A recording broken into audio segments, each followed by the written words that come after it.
receipt said the delivery was completed. The delivery driver had already left. The door was closed. The order was paid. Even so, my phone vibrated.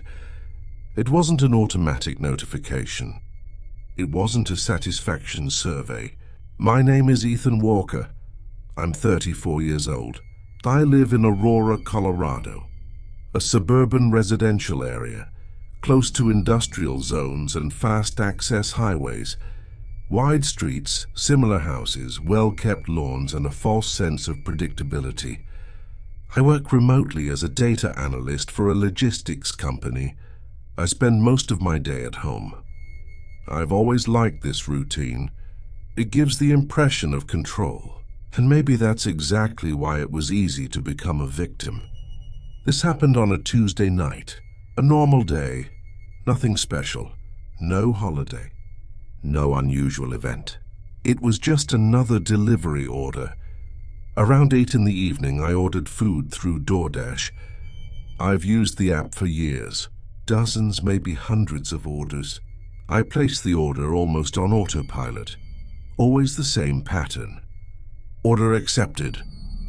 Driver on the way. Delivery completed. I never thought much beyond that. That night I ordered something simple. Fried chicken, a Coke, and onion rings. The app said the driver was 7 minutes away. Then 5, then 2, all normal.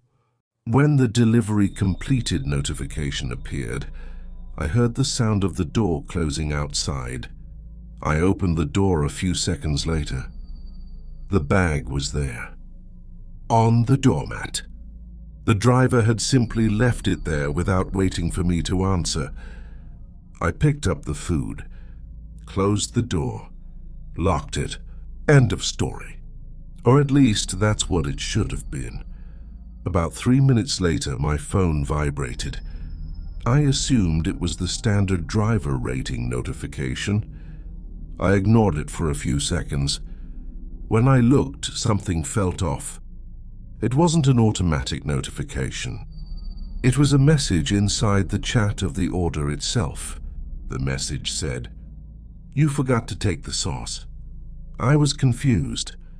The order didn't include extra sauce. And even if it had, that message didn't make sense after the delivery was already marked as completed. I replied simply, "I already got the order, thanks." A few seconds passed. Then the response came. "I know." I didn't feel fear right away. I felt confusion. I thought it might be a system error. Maybe the driver had mixed up orders. But something about that response felt wrong. It wasn't standard. It wasn't polite. It wasn't professional. It was personal. I ignored it for a moment, put my phone down, started eating while the food was still hot. 10 minutes later, my phone vibrated again. I looked. Another message. "The light in your kitchen is on." My body reacted before my mind did. I immediately looked toward the kitchen. The light was on. There was no way he could know that unless he was watching me. I replied, "You already left, right?" The response came almost instantly. "Now I have." I paused. Then another message, but I saw. I stood up from the couch, went to the living room window. The street was empty. No parked cars. No people walking. Just a dog rummaging through a neighbor's trash. I went back to my phone. I typed, "This isn't funny." The response took longer this time. When it arrived, it was short. "It's not a joke." Technically, that chat shouldn't even have been active anymore. After a delivery is completed, communication is usually closed automatically. But there it was, open, working. I sent, "I'm going to report this to the app." The reply came, "You can try." A few seconds later, "I always lock the door after you come in."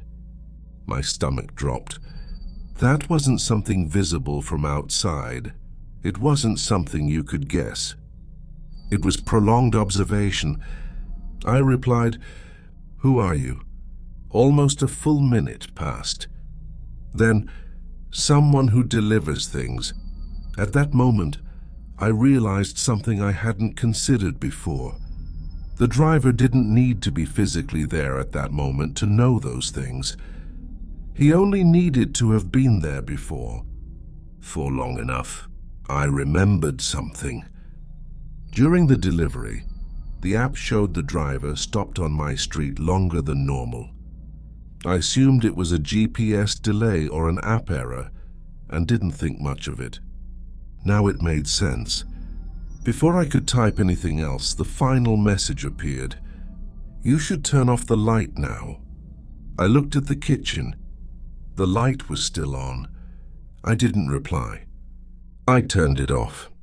At that exact moment, the chat closed automatically. Order finalized. Conversation unavailable. As if it had never existed. I didn't sleep that night thinking about who it or what might have been watching me. The next day I contacted app support. I explained everything that had happened. They told me there was no record of messages after the delivery ended. According to the system, the chat had been closed normally. There was no history. None. The driver couldn't be located. His account was deactivated as a precaution. Nothing else. A few weeks later, I found something unsettling. Reviewing the internal security camera footage I had installed a few days after the incident, I noticed something. On the night of the delivery, before the order was even marked as on the way, someone was already standing in front of my house. Not delivering anything. He was wearing a hooded jacket and jeans. He just stood there watching for several minutes, then walked away calmly. Since then, I don't use delivery apps at night, and I never leave lights on that are visible from the street, because what disturbs me most isn't the message. It's knowing the system worked perfectly. The error wasn't technical. It was human.